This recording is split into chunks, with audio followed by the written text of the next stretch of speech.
Yamasee War. Major engagements. South Carolina. The Pocataligo Massacre, April 15, 1715. The war began not with a battle, but a strategic massacre. A delegation of South Carolina officials, including the popular Indian agent Thomas Nairn, was at the Yamasee town of Pocataligo to discuss rising tensions. In a carefully orchestrated surprise attack, the Yamasee killed most of the delegation. Combatants. Carolina trade delegation against Yamasee forces. Outcome: Yamasee victory. This act severed diplomacy and signaled the start of a coordinated uprising. South Carolina. Raid on the Port Royal settlement, April 15, 1715. Simultaneous with the Pocataligo massacre, Yamasee warriors launched raids on the plantations and settlements around Port Royal, modern-day Beaufort.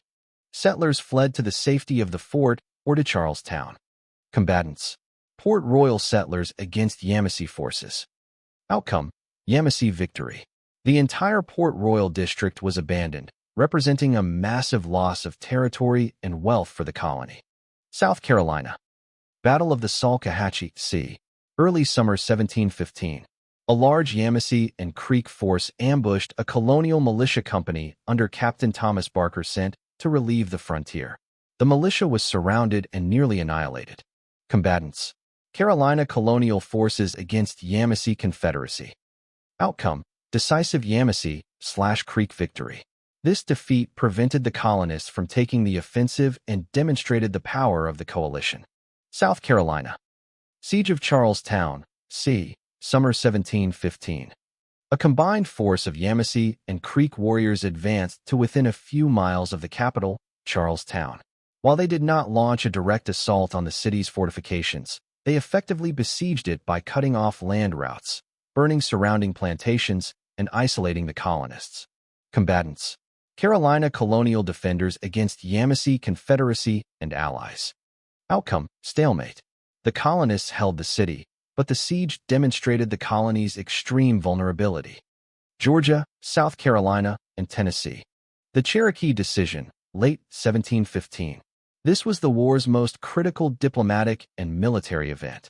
The powerful Cherokee Nation, initially part of the anti-English coalition, split into pro-war, lower towns, and pro-English, middle and upper towns, factions. After complex negotiations, the Cherokee ultimately made peace with South Carolina and turned on their former Creek allies. Participants. External influences and Cherokee Nation factions. Outcome: decisive strategic victory for South Carolina. This broke the back of the unified Native coalition.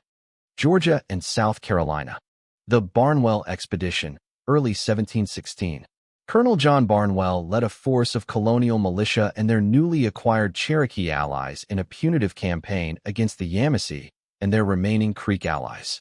They attacked and burned Yamasee towns, pushing them out of South Carolina and into Spanish Florida.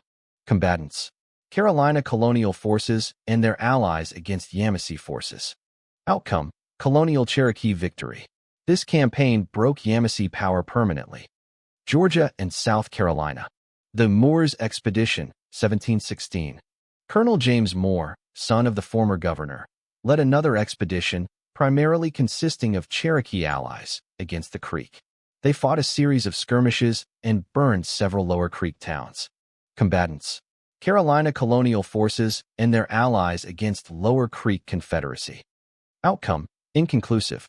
It demonstrated Carolina's ability to strike back, but did not defeat the Creek. South Carolina. Battle of Seneca Town, 1716. A significant engagement where Carolina militia and their Cherokee allies attacked and destroyed a key Lower Cherokee town that had remained hostile. Combatants. Carolina colonial forces and their allies against Lower Creek Confederacy. Outcome: colonial Cherokee victory.